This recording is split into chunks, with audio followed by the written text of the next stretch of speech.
Sergi-Vie, l'actu se partage. On est toujours au Ripper Café avec un acteur local qui est peut-être aussi à l'origine du Ripper Café également, dans le cadre de l'ADES 95. Donc on a Patrick Meulement, le président de l'ADES 95, qui a une jeune association maintenant, mais elle a combien de mois d'existence presque? Elle a pas encore un an. Pas encore un an le 6 juin.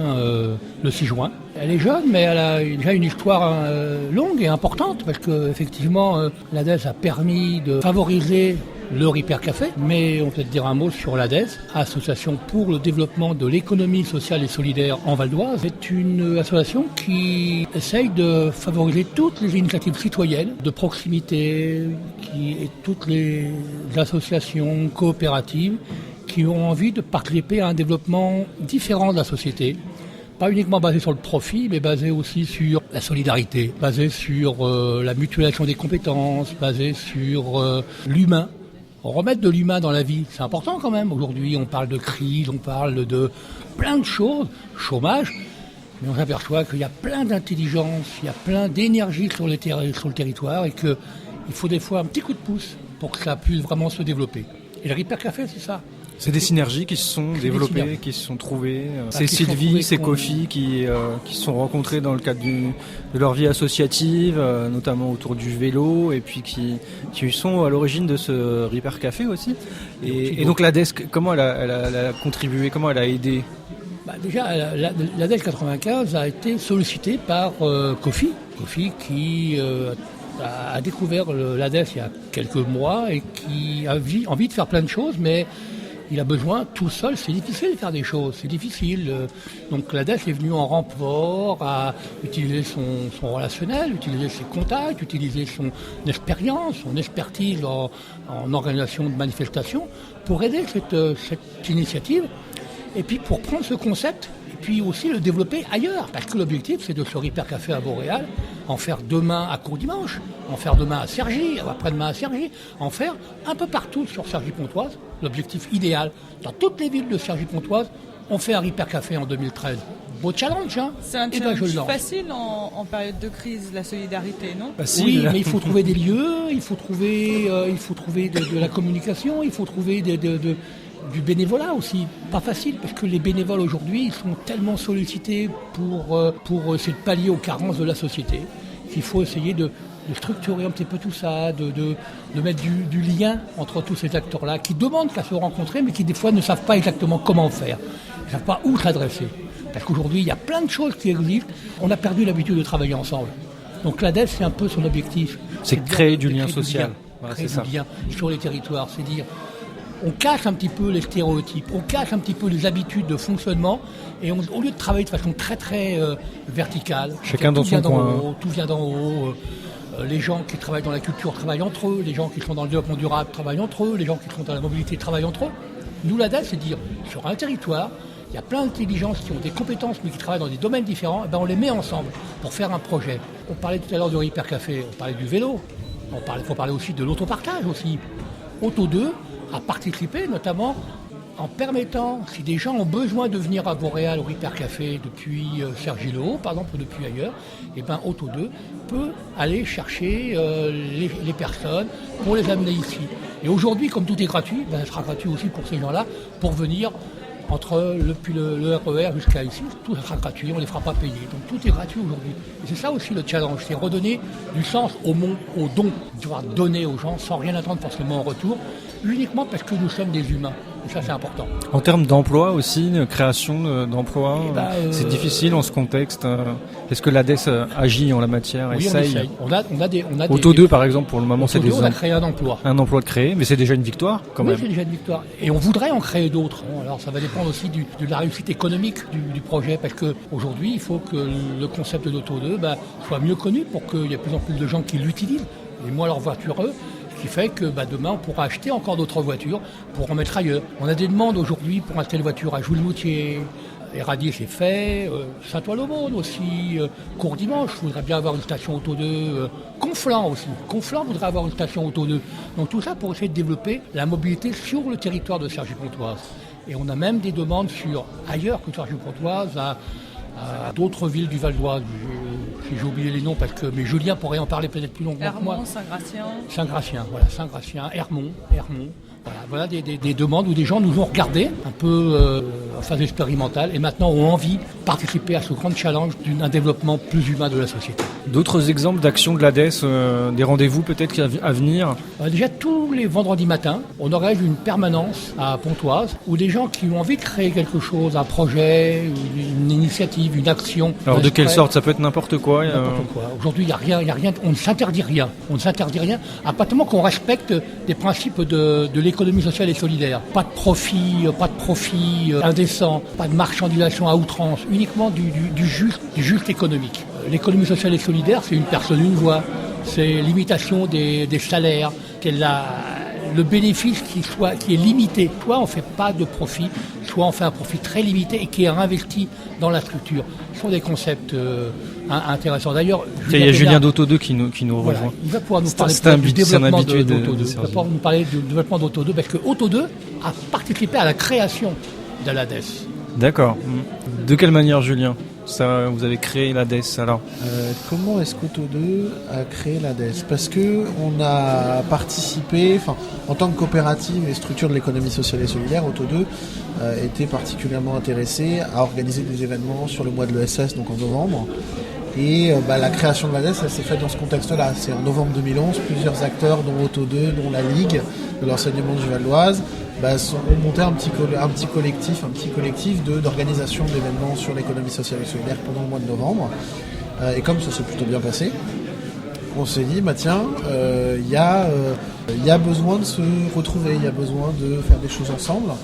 Et donc, on crée une association pour promouvoir l'économie sociale et solidaire dans le Val d'Oise, sachant que le Val d'Oise est en Île-de-France, un département qui est un peu à la traîne à ce niveau-là.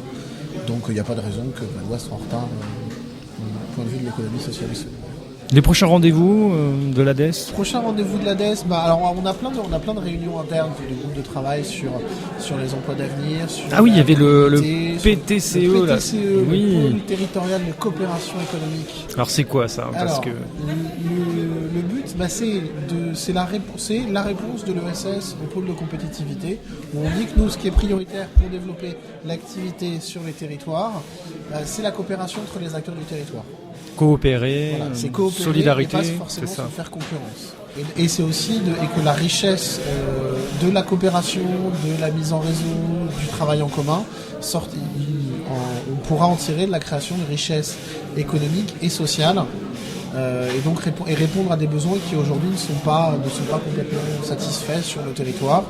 Donc on commence sur Cergy-Pontoise un travail sur la mobilité, autour des thématiques notamment mobilité insertion, mobilité handicap, avec des acteurs comme la Sauvegarde, comme l'association Escapade Liberté de Mobilité, comme Génération Solidaire de Vauréal, les mairies de Cergy, de Jouy-de-Moutier, la communauté d'agglomération de Cergy. Surtout oui, la communauté d'agglo quand même a une politique par rapport à l'ESS, il me semble, assez percutante avec... La communauté d'agglo a fait un travail d'analyse de la situation de l'ESS sur son territoire. À partir de là, il a été décidé de favoriser l'émergence de nouvelles initiatives dans le cadre de l'économie sociale et solidaire. Donc la communauté d'agglo a très bien compris l'intérêt de développer cette activité, qui est une activité économique comme les autres, fait partie...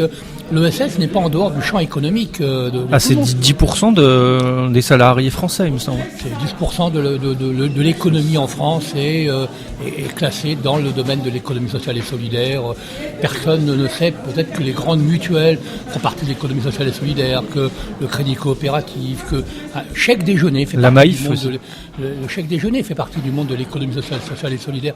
Il y a plein d'activités qui sont dedans, mais qui peut-être communiquent pas forcément suffisamment, parce que l'objectif c'est pas uniquement de faire du marketing à outrance, c'est de répondre à des besoins, et donc on passe beaucoup de temps là-dessus et on essaye de promouvoir quand même ce monde économique plus. Et il y a combien de structures de l'ESS à Cergy-Pontoise par exemple? Une cinquantaine, une centaine? Il y en a quand même pas mal. Il y a combien de coopératives? Coopératives, il y en a pas une dizaine. Mais après les coopératives, même au niveau national, les coopératives ne sont pas le statut majoritaire de l'économie sociale et solidaire. Le statut majoritaire de l'économie sociale et solidaire, ça reste encore l'association. Et notamment les associations. Je crois, c'est 75% de l'emploi dans l'ESS, c'est de l'emploi associatif. Donc les coopératives font partie de l'ESS, mais ne représentent pas en termes de nombre de structures ou de salariés une majorité de structures de l'ESS. C'est aussi une réalité à savoir. On a donc un ministre maintenant délégué à l'ESS, donc Monsieur Benoît Hamon.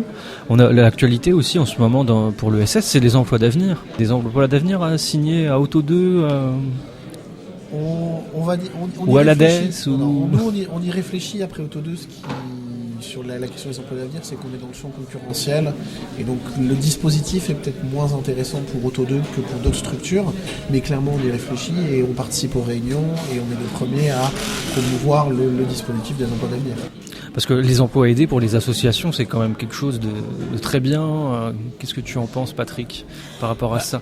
C'est indispensable lorsqu'une association démarre des nouvelles activités ou se lance. C'est indispensable de les aider. En revanche, il y a certaines associations du coup qui deviennent dépendantes de ce genre d'emploi. C'est le danger. C'est le danger. C'est le danger.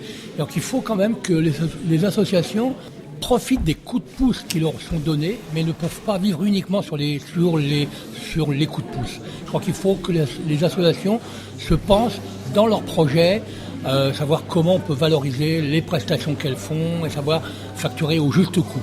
Parce que c'est important aussi de pouvoir développer l'emploi, et l'emploi de façon pérenne quand même. C'est pas uniquement créer de l'emploi assisté en permanence. Il faut quand même qu'il y ait de la vraie création de valeur. Et là, les emplois d'avenir, c'est quelque chose que l'ADES met en avant. On fait beaucoup d'informations, on participe à des réunions, à des groupes de travail pour faire la promotion de ces emplois d'avenir. On ne peut pas laisser les jeunes comme ça sans espoir, même si c'est un espoir peut-être limité, mais c'est un espoir quand même qui va peut-être leur permettre de repartir dans un nouveau projet professionnel pour rebondir et reconstruire ou participer à la reconstruction d'un avenir pour ces jeunes.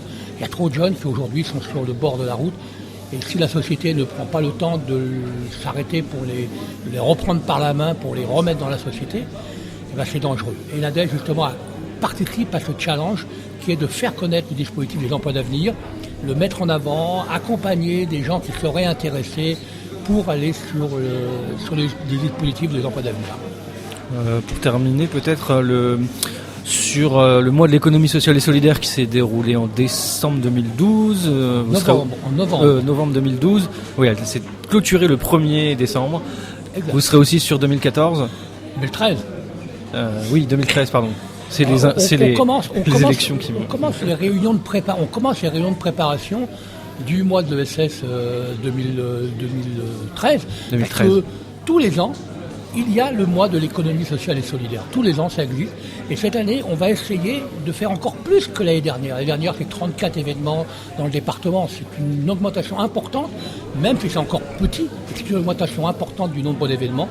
Et on a pour objectif aussi d'aller dans des endroits où il n'y a rien qui est fait aujourd'hui parce que peut-être trop loin des médias, peut-être trop loin des circuits classiques d'information, mais il se passe forcément des choses un peu partout et il faut arriver à détecter ces initiatives pour les mettre un petit peu en valeur dans le département dans ce mois de l'économie sociale et solidaire de novembre. Donc il y aura de l'information, Sergi sera associé bien sûr. À tout ce qu'on va faire pour mettre en valeur l'économie sociale et solidaire dans le département, et on espère un mois vraiment très riche. On a des objectifs ambitieux, c'est doubler le nombre d'événements en 2013 par rapport à 2012. On passait à près de 70 événements dans le département. Si on y arrive, c'est un objectif. Il faut être ambitieux dans un objectif. Il ne faut pas dire qu'on va y arriver, mais on a un objectif ambitieux parce que ça vaut le coup de se mobiliser pour l'emploi et pour développer l'économie dans le Val d'Oise. Pour finir, où on contacte l'ADES 95 ? Tous les vendredis matins. Un numéro de téléphone et un site internet ? Il n'y a pas encore un site internet, mais il est en cours de construction. Mais il y a tous les vendredis matins, il y a une permanence où les gens peuvent se déplacer aux 2 rue Berthelot à Pontoise. Dans les locaux de la Ligue de l'enseignement. Dans les locaux de la Ligue de l'enseignement. Et donc, et puis vous pouvez me contacter, patrick.melement@auto2.fr. Donc vous pouvez nous contacter pour qu'on puisse se rencontrer et puis participer au développement des initiatives. Eh bien, merci à vous et puis longue vie à l'ADES alors. À bientôt. À bientôt. À très bientôt, merci. Sergi Vie, l'actu se partage.